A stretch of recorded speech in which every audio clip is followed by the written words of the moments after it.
Hello and welcome to Back to the Spider's Web. It's about time we made a start on our gameplay of Sentinels of the Multiverse.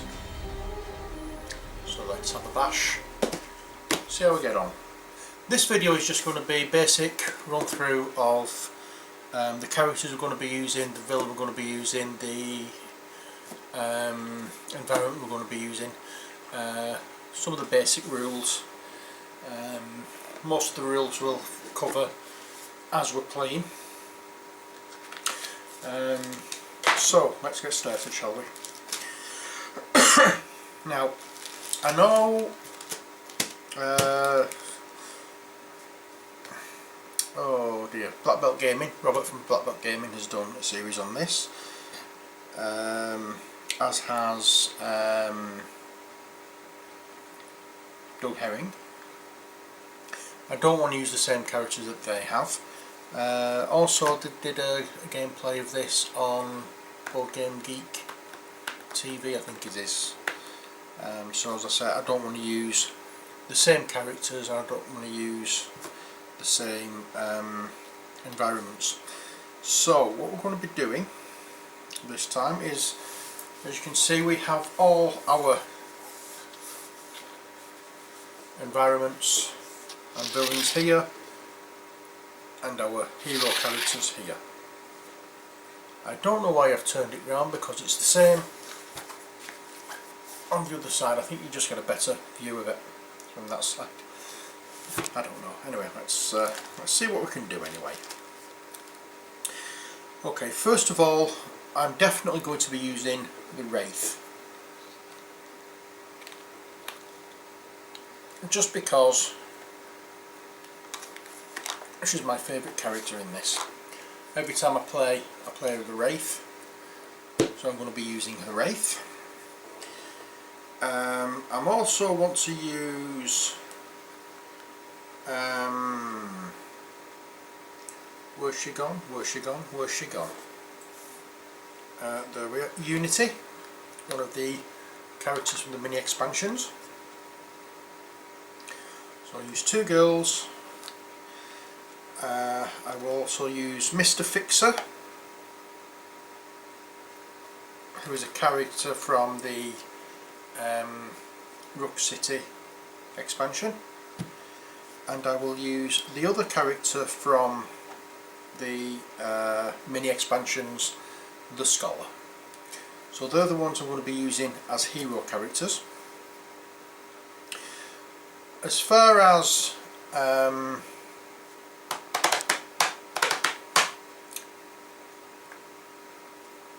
villain characters are concerned, I think I'm going to just use, as I said that I wanted to do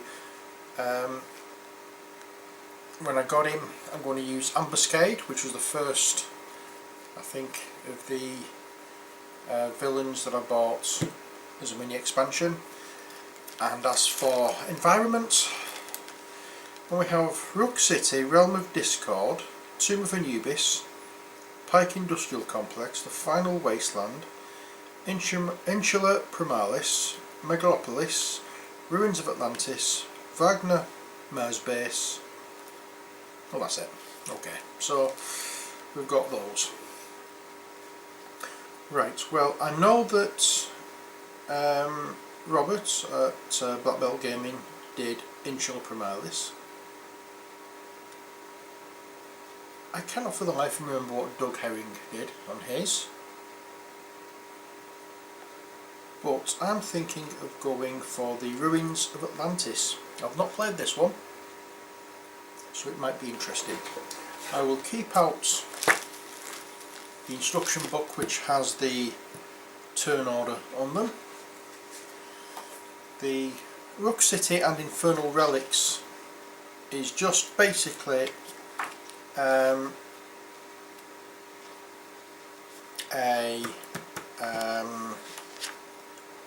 fluff supplement, but what I'm going to do is I'm going to read out about the characters that we're using before we start. So let's start with the Wraith first of all, and I'll give you the backstory of the Wraith.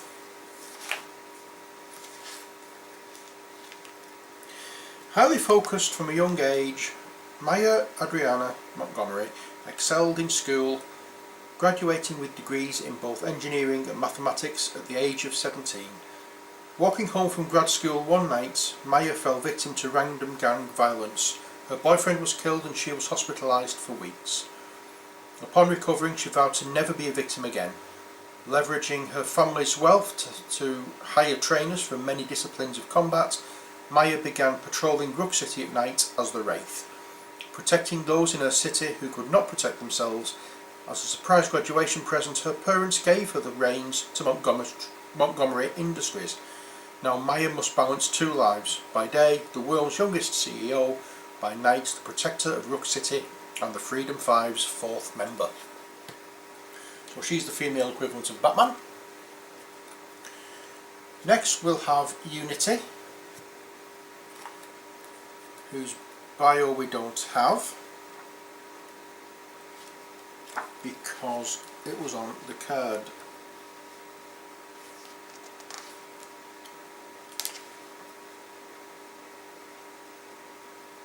Okay, it was on the cards that I got with it, so I'm not going to do that now then.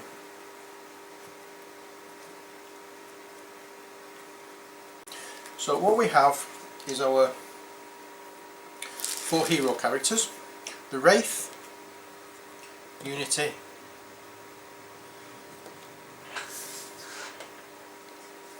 the Scholar, and Mr. Fixer.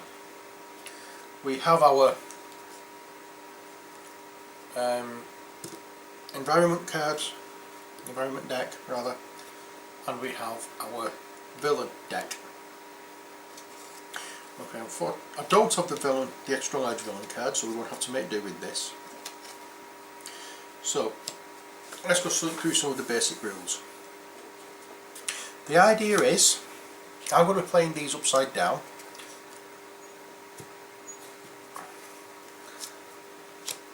So what I'm going to do is put the deck of cards above the character, and then once I've drawn the cards for the character's hands, then I will place them under the character, and then we can keep a track on what's what. Okay, so in fact it might be difficult for you to see any of that, to be honest. So I'll move these up here.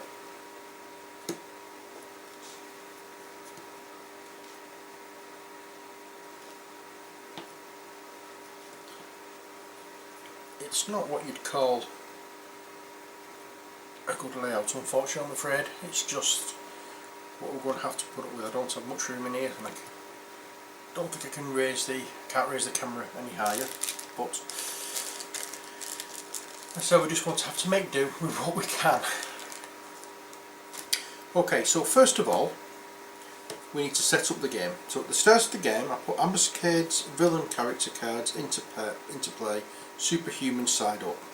So we've got villain, and it says there a superhuman hunter, and there's his character image. Reveal cards from the top of the villain deck until H-1 device cards are revealed. Okay, so H in a circle means the number of hero characters. So the H in this case will be 4, 1 for each hero, -1. So I need to find 3 device cards reveal. So I'll shuffle these first of all. I'm just doing setup now, I'm going through some basic rules.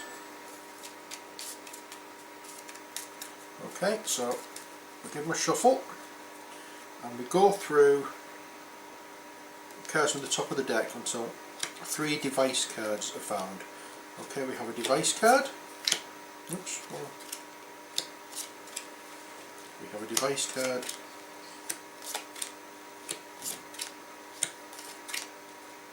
And we have a device card. Okay, so it says shuffle the remaining cards back into his stack. Okay, now it says at the end of the villain turn, Ambuscade deals the hero target with the highest HP -1. Sorry, H -1 projectile damage. Okay, so there's our villain deck. The devices we had were reactive plating, and it says reduce damage dealt to Ambuscade and this card by 1. The first time a target deals damage to Ambuscade each turn, this card deals that target 2 energy damage. There you go, hope you can see that. So that's the one we got for that. The next device is an explosive launcher, and it says at the end of the villain turn, Ambuscade deals each hero target 3 fire damage. If we're using these now, we are in trouble. You can read that. There you go. And finally we have a Sonic Mine. When this card is destroyed, this card deals each hero target 2 sonic damage. Targets dealt damage this way cannot deal damage until the start of the next villain turn. Oh dear, so there we go. And that's the third device. So it looks as though we are putting these in play. Yeah, put them into play. So these are into play here. Right. Next thing we want to work out is, well, not work out, but the next thing we want to do is place our hit points on our characters. Okay, so obviously they won't change during the game. Right, so we have a set turn order that we need to adhere to. That turn order is, first of all, villain turn, which is split into 3 phases. Start of the villain turn, which is when any start of turn effects take place.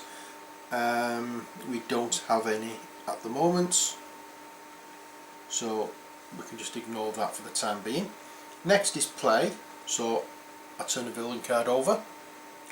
And third is the end of villain turn, when all the end of turn effects take place. And then we have the hero turn. This is when each hero takes it in turns, and each hero turn has 5 parts to it. We have the start of the hero turn, so any cards that we play which have a start of turn effect on them, they take place before we do anything else. Then we play a card from our hand. Then we can use a power, either the standard power that is on the bottom of each hero card, or a power that comes from one of the cards that is in play from our hand. Then we draw a hero card, which is another one of these.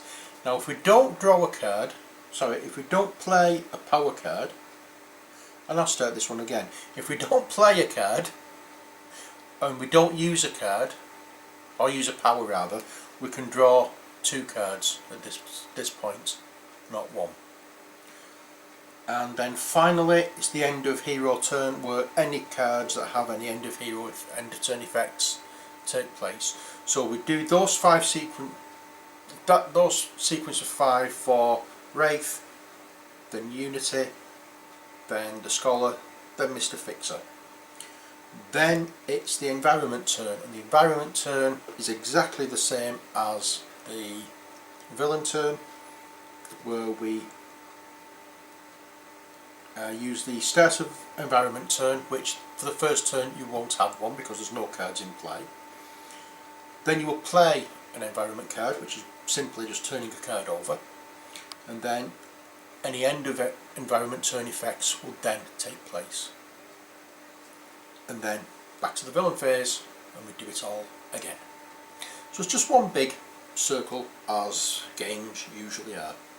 So what we'll do now is we will shuffle the cards,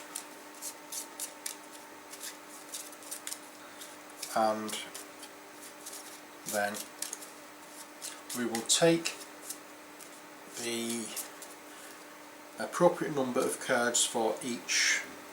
They've been shuffled, it's just these that need to be shuffled now, and then we take, I think it's 5 cards in our hand to start off with. Let me just double check on that. When I can actually find the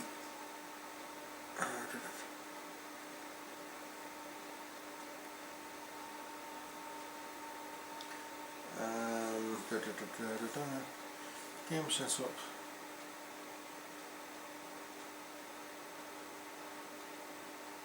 So it's the top 4 cards. So we shuffle each of these cards and draw the top 4 cards. So I will do that now off camera, and then when we come back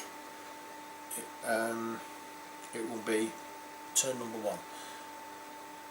So I will sort everything out off camera. I will draw the cards, and then what I will do is I will first of all play one whole round.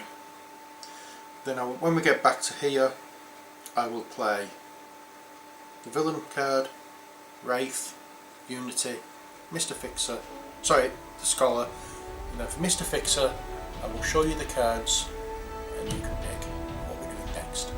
Okay, so as I said, we'll sort all the cards out, and when we come back we'll start the gameplay. So until then, take care, God bless, and bye for now.